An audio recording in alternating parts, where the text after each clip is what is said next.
तो जैसा कि लास्ट एपिसोड में हमने देखा था कि कॉइलिंग ड्रैगन रिंग के एक्टिवेट होते साथ ही लिन की किस्मत पलट गई। उसे एल्डर डिलॉन जैसे powerful saint as a master मिल गए और फिर लिन ने अपनी ग्रेट मेज बनने की जर्नी को शुरू किया। उसने अपनी काबिलियत के दम पर इस कॉन्टिनेंट के टॉप अकेडमी में एडमिशन ले ली। हालांकि अकेडमी काफी ज्यादा एक्सपेंसिव थी और लिन अपने फादर पर खर्चे का बोझ नहीं डालना चाहता था, तो उसने अपना पूरा फोकस ट्रेनिंग पर लगाया ताकि वो जल्द से जल्द छठे रैंक को अचीव कर पाए। अब आगे तो इस एपिसोड की शुरुआत में हमें अर्न्स्ट अकेडमी का सीन दिखाया गया, जहां पर आज काफी ज्यादा चहल पहल थी। वहीं पर लिन लियान से पूछने लगा कि क्या तुम अकेडमी के टूर्नामेंट में पार्टिसिपेट नहीं करने वाली, जिस पर लियान नाम में जवाब देते हुए कहने लगी कि मुझे इस कॉन्टेस्ट में जरा भी दिलचस्पी नहीं। वह लियान की सेम लिन की तरह थी, वो इस कॉन्टेस्ट में सहभागी होकर अपना वक्त बर्बाद नहीं करना चाहती। जिसके बाद हमें अरीना का सीन दिखाया जाता है। आज यहीं पर मैजिक टूर्नामेंट की शुरुआत होगी और इस टूर्नामेंट को लिन का सेकंड ब्रदर जॉर्ज ही होस्ट कर रहा था। वो टूर्नामेंट देखने आए सभी टीचर्स और डिसाइपल्स का स्वागत करने लगा। जॉर्ज सबको बता रहा था कि आज यहाँ पर काफी जबरदस्त मुकाबला होने वाला है। तो पहले मुकाबले के लिए जॉर्ज ने अपने ही दोस्त रेनॉल्ड को अरीना में बुला लिया। रेनॉल्ड ने फायर एलिमेंट में महारत हासिल की थी और फिर उसने बड़े ही कुल अंदाज में अरीना में जंप लगा दी। उसके वहाँ आते साथ ही पूरा अरीना उसके नाम से गूंज उठा। दरअसल रेनॉल्ड फायर मैजिक अकेडमी का डिसाइपल था, वहाँ पर उसे एक जीनियस माना जाता था। तो अर्न्स्ट अकेडमी में आने के बाद वो बड़ी ही तेजी के साथ फेमस हो गया। सभी लोग कह रहे थे कि इसने तो अर्न्स्ट अकेडमी ज्वाइन करने से पहले ही लेवल 1 हासिल कर लिया था, इसी वजह से ये अपने ओपोनेंट को काफी तगड़ी टक्कर देगा। और फिर जॉर्ज ने उसके ओपोनेंट का नाम भी अनाउंस किया। उसका नाम था लाइटो और ये वाटर एलिमेंट में माहिर है। खैर अरीना में तो मुकाबले चल रहे थे, लेकिन लिन उनमें शामिल नहीं होता। उसने तो अपना सारा वक्त ट्रेनिंग के नाम कर दिया था। यहाँ पर मास्टर डिलानो से बता रहे थे कि फर्स्ट लेवल का मेज बेसिक अमाउंट की मैजिकल एनर्जी को पोजेस करता है, मगर ये मैजिकल एनर्जी अनरिफाइंड और chaotic हो सकती है। तो इस एनर्जी का यूज करके जब वो मेज अपने स्पेल क्रिएट करेगा वो बिल्कुल भी स्टेबल नहीं रहेंगे, यानी कि वो पूरी तरह से अपने स्पेल्स पर डिपेंड नहीं रह सकता। अब बात करेंगे लेवल 2 मेज की। वो अपनी मैजिकल पावर को एक ऑर्डर और स्ट्रक्चर के साथ फ्लो कर सकता है। जो भी बंदा लेवल 2 पर जाएगा वो अपने मैजिकल फ्लो को काफी अच्छे से कंट्रोल करेगा, जिसके चलते उसे छोटे मोटे स्पेल्स को कंट्रोल करने की एबिलिटी भी गेन होगी। अब बात करेंगे लेवल 3 मेज की। ये लोग काफी ज्यादा पावरफुल माने जाते हैं। ये अपने स्पिरिचुअल एनर्जी की मदद से एक तूफान भी खड़ा कर सकते हैं, यानी कि लेवल 3 वाला बंदा अपनी स्पिरिचुअल पावर का इस्तेमाल करके किसी को भी तगड़ी टक्कर दे सकता। और अगर हम लेवल 4 से लेकर लेवल 6 तक के बंदे की बात करें तो ये अपनी स्पिरिचुअल एनर्जी को कंडेंस करके उन्हें सितारों में बदल सकता है। इस लेवल पर पहुंचने के बाद तुम अपनी स्पिरिचुअल पावर से एक सितारे को कंडेंस कर पाओगे। और अब बात करते हैं लेवल 7 और उसके बियॉन्ड के लेवल की। ऐसे लोग अपनी स्पिरिचुअल पावर की मदद से एक पूरी स्टार मैप को बना सकते हैं। साथ ही मास्टर डिलॉन ने एक स्टार मैप कैसे दिख सकता है वो भी लिन को बता दिया। ओके ने लगे लिन, फिलहाल तुम सेकंड लेवल पर हो, इसलिए तुम्हें मेरी हर एक इंस्ट्रक्शन को फॉलो करना होगा। कोशिश करो कि तुम अपनी एनर्जी को लेवल 3 तक पुश कर पाओ। वेल यहाँ पर लिन ढेर सारी एलिमेंटल पावर को अपने अंदर समा रहा था और अब उसने उन्हीं कंडेंस की हुई एनर्जी से सीधे जमीन पर हमला कर दिया। वहीं दूसरी तरफ परिणाम में भी एक जोरदार एक्सप्लोजन हुआ था। यहाँ पर रेनॉल्ड ने अपनी फायर पावर का इस्तेमाल करते हुए अपने ओपोनेंट पर डोमिनेंस साबित कर दिखाया। रेनॉल्ड ने तो ये मुकाबला महज 2 मिनट 30 सेकंड्स में जीत लिया था और उसकी इसी एबिलिटी से इंप्रेस होकर सभी लोग उसके नाम को पुकारने लगे। अरीना में सिर्फ रेनॉल्ड का नाम ही गूंज रहा था और अब रेनॉल्ड फटाफट से अपनी सीनियर ब्रदर के पास पहुंच गया। डॉसन उसकी तारीफें करते हुए कहने लगा कि मेरे भाई तुमने तो मुझे इंप्रेस कर दिया। आफ्टर ऑल तुम एक जीनियस हो, तो भला तुमसे और क्या ही उम्मीद की जा सकती। सच बताओ तो मुझे ऐसा फील हो रहा कि तुम इस चैंपियनशिप के विनर बनोगे। वेल इन दोनों की बातें यांग ने भी सुन ली थी और वो इस चैंपियनशिप को जीतना चाहता है, तो बेसिकली रेनॉल्ड उसका दुश्मन बन गया। वो रेनॉल्ड के वहां से जाने के बाद कहने लगा कि ये बंदा तो खुद की ही तारीफें कर रहा, इसे इतना भी समझ नहीं आ रहा कि बड़ी सी समंदर की एक छोटी सी मछली है जो कि कभी भी मेरा शिकार बन सकती। अगली बार जब मेरा इसके साथ मुकाबला होगा तब मैं इसे काफी अच्छा सबक सिखाऊंगा। और अब हमें टूर्नामेंट का सेकंड डे दिखाया जाता है। फर्स्ट डे पर जितने भी डिसाइपल्स क्वालीफाई हुए थे आज उन्हीं के दरमियान मुकाबला होगा और आज भी रेनॉल्ड ने अपना डोमिनेंस साबित कर दिया था। और अगर बात तीसरे दिन के क्वालीफाई राउंड की जाए तो इसमें यांग ने काफी अच्छा परफॉर्म किया और ऐसे ही कुछ दिन बीतते गए। यहाँ पर यांग क्वालीफाई टॉप 8 में पहुंच चुका था। जितने ज्यादा मुकाबले वो जीतता जा रहा था उसका घमंड उतना ही ज्यादा बढ़ता गया। सो इस तरह से यांग और रेनॉल्ड बड़ी ही तेजी के साथ मुकाबले में लेवल अप हो रहे थे और इसी तरह से ये दोनों भी फिनाले के लिए क्वालीफाई हो गए। यांग ने तो पहले ही फैसला लिया था कि वो रेनॉल्ड को काफी अच्छा सबक सिखाएगा। और अब सीन शिफ्ट होकर हम लिन को देख पाते जो कि अभी भी अपनी प्रैक्टिस में बिजी है। उसके आसपास काफी स्ट्रॉन्ग एनर्जी रिलीज हो रही थी। यहाँ पर लिन फायर और अर्थ एलिमेंट का इस्तेमाल करते हुए कुछ चट्टानों को उठा रहा था। उसकी एनर्जी की वजह से बड़ी बड़ी चट्टानें हवा में फ्लोट करने लगी। तो यहाँ पर लिन ने एक साथ जोड़ने की कोशिश करता है, लेकिन ये काम पूरा होने से पहले वो चट्टानें भी खरकर नीचे गिर गई। साथ ही साथ लिन भी काफी ज्यादा एग्जॉस्ट हो चुका था। वहीं पर बेबी भी समझ गया था कि उसके दोस्त को खुद पर ही गुस्सा आ रहा। इधर लिन ने अपना सारा गुस्सा जमीन पर पंच हिट करके उतार दिया और उतने में उसे मास्टर डिलॉन की आवाज आती है। ओके बच्चे, तुम लेवल 3 पर पहुंचना चाहते हो और मैं जानता हूँ कि तुम इसके लिए काफी ज्यादा डेस्परेट हो, मगर तुम्हें यहाँ पर सब्र से काम लेना होगा। अगर जल्दबाजी करोगे तो कभी भी लेवल 3 पर पहुंच नहीं पाओगे। तुमने खुद को थोड़ा सा वक्त देना चाहिए। जिस पर लिन कहता है मास्टर आप एकदम सही बोल रहे हैं, मैंने अपनी माइंड को शांत रख के प्रैक्टिस करनी चाहिए। और इतना कहते साथ ही लिन ने दोबारा से अपने एलिमेंट की प्रैक्टिस करना शुरू कर दी। वहीं दूसरी तरफ रेनॉल्ड अपने दोस्तों को मुकाबले के बारे में बताने लगा। वो कहता है कि मेरा ओपोनेंट काफी ज्यादा स्ट्रॉन्ग था, उसे लगा कि वो मुझ पर अपना डोमिनेंस साबित कर रहा है, तो मैंने भी उसे ऐसा दिखाया कि मैं पीछे हट रहा। और फिर जैसे उसने मुझ पर अटैक करने के लिए चार्ज किया मैंने सीधे अपने फायरबॉल से उस पर हमला कर दिया। मेरे बस एक ही मूव में वो मुकाबला खत्म हो गया। जिस पर जॉर्ज कहने लगा मेरे भाई तुमने कई सारे डिसाइपल्स को हरा दिया है। वो ओपोनेंट इतने ज्यादा स्मार्ट नहीं थे इसलिए तुम उन्हें आसानी से हरा पाए, लेकिन फाइनल में तुम्हारा ओपोनेंट होगा यांग और वो बंदा काफी ज्यादा शातिर है। इतना ही नहीं तुम्हारी पावर्स में भी फर्क है, तुम मेज लेवल 1 पर हो और वो लेवल 2 पर है। जिस पर डॉसन कह रहा था कि सच बताओ तो मुझे उस यांग पर काफी ज्यादा गुस्सा आ जाता। अगर उसकी शक्ल मुझे गलती से भी दिख गई तो मेरा खून उबलना शुरू हो जाता है। उसे तो ऐसा लगता कि अर्न्स्ट अकेडमी उसके बाप की विरासत है। मगर कोई बात नहीं, हमारा चौथा भाई रेनॉल्ड उसे काफी अच्छा सबक सिखाएगा। जिस पर रेनॉल्ड कह रहा था हाँ बिल्कुल, मैं यांग को किसी को मुंह दिखाने के लायक नहीं छोड़ने वाला। वैसे यांग भी मेरे जैसे फायर एलिमेंट को कंट्रोल करता है और हम दोनों भी फायर एलिमेंट की एक ही क्लास को अटेंड करते हैं, तो मैं उसकी फायर एलिमेंट पावर से अच्छे से वाकिफ हूँ। उसकी मैजिक अट्रैक्शन मेरे से थोड़ी बहुत अच्छी होंगी, लेकिन मैं भी एक जीनियस मेज हूँ, आसानी से हार नहीं मानूंगा। अगर मेरी स्पिरिट एनर्जी की बात की जाए तो उसके मैजिकल स्पेल को क्रश कर देगी। और उतने में लिन एग्जॉस्ट हालत में कमरे में पहुंच गया। अब उसे देखते साथ ही रेनॉल्ड तो काफी ज्यादा एक्साइटेड हो गया। वो कहता है चलो हमारा तीसरा भाई वापस आ गया। वो कहने लगा मेरे भाई हम तीनों तीनों भी तुम्हारे लिए काफी ज्यादा फिक्रमंद है। हम नहीं चाहते कि तुम इतनी लगातार मेहनत करो, इससे तो तुम पूरी तरह से एग्जॉस्ट हो जाओगे। तो क्यों ना कल के दिन तुम ब्रेक लो, कोई प्रैक्टिस मत करना। साथ ही डॉसन भी उसे समझा रहा था कि मेरे भाई तुम्हें सब कुछ बैलेंस करना है, लगातार ट्रेनिंग करते रहोगे तो फिर तुम्हारी एनर्जी बिल्कुल रिप्लेनिश नहीं होने वाली। मगर लिन इतना थका हुआ था कि वो सीधे जाकर बिस्तर पर पसर गया। साथ ही वो अपने दोस्तों से कहने लगा कि भाइयों मेरी टेंशन मत लो, मैं तो पूरी तरह से ठीक हूँ। इतना ही नहीं, वो नींद की हालत में रेनॉल्ड से कह रहा था कि मेरे भाई तुम्हें फाइनल में जीत हासिल करनी होगी। वह यहाँ पर डॉसन को लिन के लिए काफी ज्यादा बुरा लग रहा था। वो कहता है कि हमारे तीसरे भाई के पास ज्यादा रिसोर्सेज अवेलेबल नहीं है। ऐसी ही कड़ी मेहनत करके उसने लेवल 2 को अचीव किया, लेकिन लॉन्ग टर्म में ऐसा करना सही नहीं होगा। मेरे ख्याल से अब हम तीनों ने मिलकर इस पर ध्यान देना चाहिए। वही पर लिन एक बार फिर से नींद से जागते हुए कहने लगा कि रेनॉल्ड तुम्हें चैंपियनशिप की ट्रॉफी लेकर ही वापस आना है। और इतना कहते साथ ही वो दोबारा से नॉकआउट हो गया। वह लिन के दोस्त भी उसके लिए काफी ज्यादा परेशान थे और उन्होंने फैसला लिया था कि वो किसी न किसी तरह से लिन की मदद करेंगे। और अब हमें सीधे अगले दिन की कहानी दिखाई जाती है। आज यहाँ पर मैजिक टूर्नामेंट का फिनाले था, जिसके चलते मुकाबला शुरू होने से पहले यहाँ पर आतिशबाजी की जाने लगी और अब रेनॉल्ड अपने ओपोनेंट यांग के आमने सामने था। वहीं पर डॉसन अपने दोस्त को चिल्लाते हुए बताने लगा कि तुम बस अच्छे से फाइट करना, चैंपियनशिप तुम्हारी है। साथ ही अरीना में रेनॉल्ड को सपोर्ट करने वाले लोग काफी ज्यादा थे। वहीं पर कुछ लोग यांग को भी चीयर्स करने लगे। वो कह रहे थे कि यांग तुम अनस्टॉपेबल हो। वहीं पर जॉर्ज सबको बताने लगा कि आज का फाइनल काफी ज्यादा जबरदस्त होने वाला है। सभी लोग ये देखने के लिए बेताब है कि इस साल का चैंपियन कौन बनेगा। तो क्यों ना मुकाबला शुरू होने से पहले इन दोनों की बातें सुनी जाए। यहाँ पर रेनॉल्ड यांग को बता रहा था कि मेरी फायर एलिमेंट गजब की है। आज मैं अपनी फ्लेम्स के दम पर पूरी ऑन्स्ट अकेडमी को ग्लो करूंगा। आज अगर मैंने तुम्हें अपनी फायर का मजा नहीं चखाया तो मेरा नाम बदल देना। अगर तुम्हारी जगह कोई और होता तो मैं उसके साथ काफी तमीज से पेश आता, मगर तुमने तो अभी तक अपने हर एक अपोनेंट की डिसरिस्पेक्ट की है, इसलिए अब तुम भी जलील होने के लिए तैयार हो जाओ। उसकी बातें सुनते साथ ही यांग हंसने लगा। वो कहता है कि तुम भौंकने वाले कुत्ते हो जो कभी भी काट नहीं सकते। तुम अपने मामूली दोस्तों को बता देना कि तुम्हें उठाने के लिए तैयार हो जाए, क्योंकि थोड़ी देर में मैं तुम्हारा ऐसा हशर करूंगा कि तुम खुद के दम पर तो अरीना से बाहर नहीं जा पाओगे।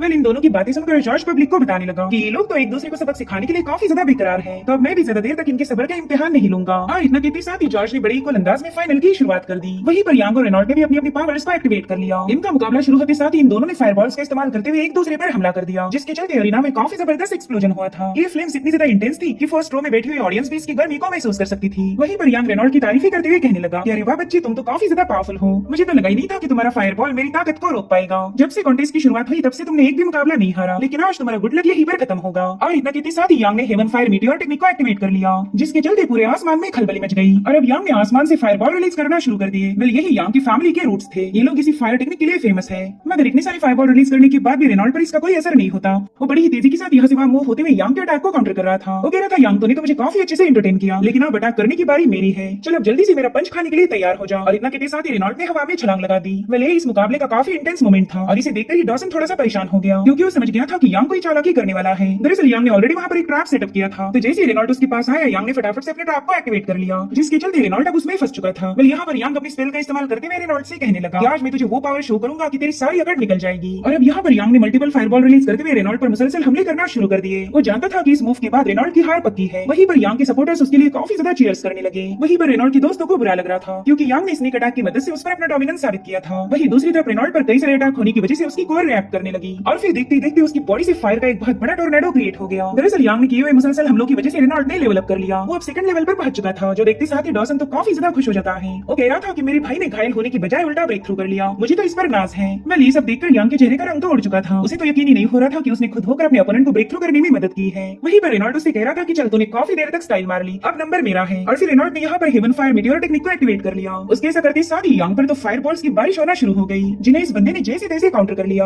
वो सोचता है कि ये लड़का ऑलरेडी काफी ज्यादा पावरफुल था और अब तो इसने ब्रेक थ्रू कर लिया, पता नहीं अब इस मुकाबले में मेरा क्या होगा। और उतने में रेनॉल्ड ने अपनी एक और टेक्निक को एक्टिवेट कर लिया, इसे अर्थ फायर बाइंडिंग कहा जाता था। वेल उसके ऐसा करते साथ ही यांग के पांव के नीचे एक फॉर्मेशन सेटअप हो जाता है और फिर जमीन से अचानक से अर्थ फायर के फ्लोज रिलीज होने लगे। अबे देखकर ही यांग परेशान हो गया। वो कह रहा था कि आखिर ये चीज क्या है, और वो इसे समझ पाई इससे पहले अर्थ फायर ने उसे बाइंडिंग करना शुरू कर दी। थोड़ी देर में यांग पूरी तरह से अर्थ फायर में जकड़ा गया था। वहीं पर यांग की ऐसी हालत देखकर रेनॉल्ड के दोस्त काफी ज्यादा खुश हो गए। वो कह रहे थे मेरे भाई अब इस यांग को इसकी औकात दिखा दे। और जो बंदे यांग के सपोर्ट में थे वो भी उसे चीयर अप करने लगे। वो कह रहे थे कि इतनी जल्दी हार मत मानो, जल्दी से खुद को आजाद करने की कोशिश करो। लेकिन फाइट बैक करना दूर, यांग को तो अपने हाथ पांव भी हिलाने नहीं आ रहे थे। वो इरिटेट होते हुए बता रहा था कि पता नहीं ये क्या चीज है, मैं तो खुद को बिल्कुल आजाद नहीं कर पा रहा। इसलिए वो रेनॉल्ड को उकसाते हुए कहने लगा कि अगर तुझमें जरा सा भी दम है तो बस मुझे आजाद करके दिखा। जिस पर रेनॉल्ड कह रहा था कि थोड़ी देर पहले तो तुमने भी मुझे ट्रैप किया था, उस वक्त तो तुम्हें काफी ज्यादा मजा आया, अरे अब जबकि मजे लेने की बारी खुद की आई तो तुम्हें दिक्कत हो रही। यहाँ पर रेनॉल्ड उसके मुंह पर एक जोरदार पंच हिट करने वाला था, लेकिन उससे पहले यांग ने उसके सामने सरेंडर कर दिया। अब उसके मुंह से सरेंडर ये वर्ड सुनते साथ ही रेनॉल्ड ने अपने अटैक को रोक लिया। वो बेवजह यांग को कूटना नहीं चाहता था। रेनॉल्ड से कहता है अरे बाप रे, मुझे तो इसकी जरा भी उम्मीद नहीं थी, मुझे तो लगा ही नहीं था कि तुम हार मानोगे। चलो अब तुमने खुद होकर सरेंडर किया है तो मैं भी तुम्हें आजाद करता हूँ। और इतना कहते साथ ही उसने अपने अर्थ फायर बाइंडिंग फॉर्मेशन को हटा दिया। दरअसल यांग ने जो सरेंडर बोला था वो रेनॉल्ड के अलावा और किसी ने सुनाई नहीं।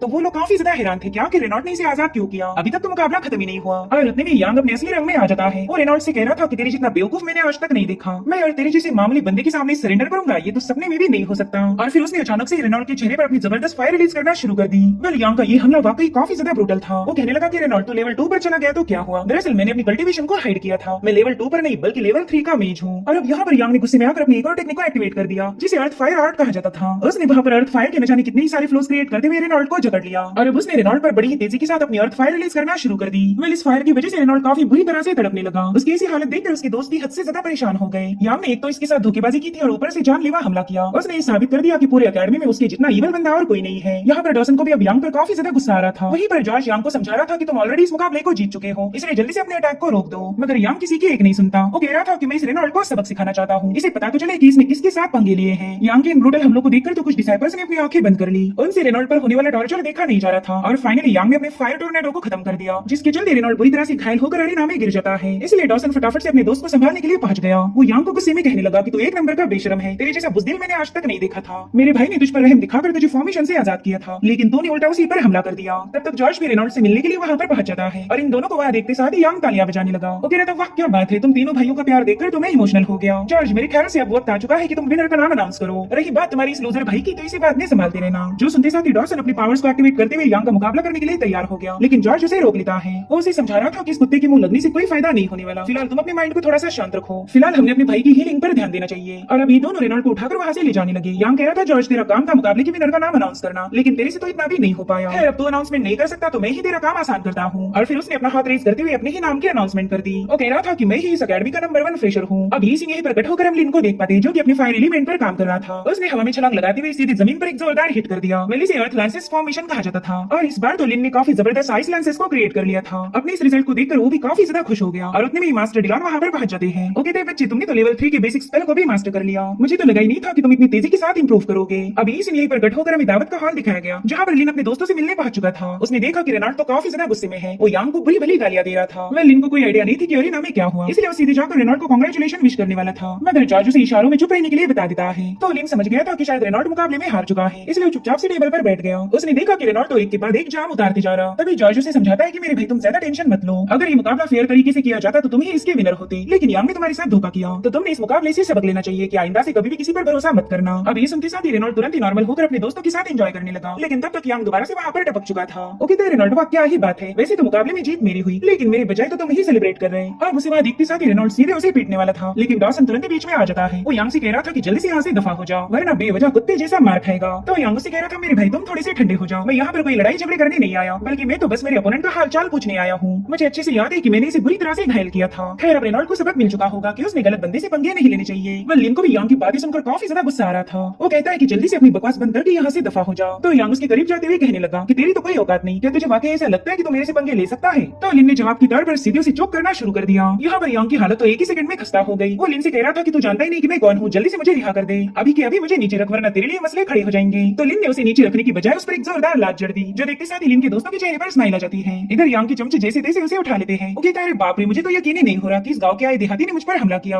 अब वो भी फाइट करने जाने वाला था, लेकिन उसके चमचों ने उसे रोक लिया। तो यांग लिन से कहने लगा कि मैं एक मैजिशियन हूँ, मैं कॉम्बैट का इस्तेमाल नहीं करता, अगर तुझ में दम है तो मैजिक का यूज करके मुझे हरा के दिखा। तो लिन ने भी बड़ी कूल अंदाज में उसके इस चैलेंज को एक्सेप्ट कर लिया। लिन ने तो वैसे भी बचपन से ही मैजिक के साथ साथ कॉम्बैट की भी प्रैक्टिस की थी, इसलिए वो दोनों चीजों में माहिर है। वहीं पर रेनॉल्ट लिन को बताने लगा कि मेरे भाई इसके साथ फाइट मत करो, ये ऑलरेडी लेवल 3 पर पहुंच चुका है। मगर यांग चाहता था कि वो लिन के साथ मुकाबला करे, उसे खुद पर पूरा यकीन था। तो कहते लिन क्यों ना हम 100 गोल्ड कॉइंस की शर्त लगाए, जो जीतेगा उसे 100 गोल्ड कॉइंस मिल जाएंगे। जो सुनते साथ ही डॉसन जोर जोर से हंसने लगा। वो कहता है क्या कहा तूने, 100 गोल्ड कॉइंस? दिखा दी ना औकात दोस्त, इतने कम में तो मेरा भाई तेरा मुकाबला नहीं करेगा। अगर तू चाहता है कि मेरा भाई तेरे साथ मुकाबला करे तो तुझे 10,000 गोल्ड कॉइंस की शर्त लगानी पड़ेगी, जो भी जीतेगा उसे 10,000 गोल्ड कॉइंस मिल जाएंगे। अब 10,000 का नाम सुनते साथ ही यांग के चमचे थोड़ा सा पीछे हट गए। जो देख डॉसन कहता है इनकी तो इतने में ही फट गई है। तो यांग का चमचा उसे धीरे से बताने लगा कि हम तीनों मिलकर 10,000 गोल्ड कॉइन जोड़ सकते हैं, और वैसे भी लिन तो शक्ल से ही लूजर लग रहा, ये पक्का हारेगा और हमें 10,000 गोल्ड कॉइन्स मिलेंगे। वहीं पर डॉसन कह रहा था कि फिर चलो हारने के लिए तैयार हो जाना। इतना कहते साथ ही वो अपने साथियों के साथ वहाँ से निकल पड़ा। वहीं पर यांग ने गुस्से में आकर वाइन का ग्लास ब्रेक कर दिया। वो कह रहा था कि मैं इन सबका घमंड तोड़ने वाला हूँ, मुकाबले के दिन मैं इन्हें इस तरह से जलील करूंगा कि कभी मेरे सामने नहीं आएंगे। और इसी के साथ एपिसोड यहीं पर एंड हो जाता है। Thank you so much for watching, bye bye, take care.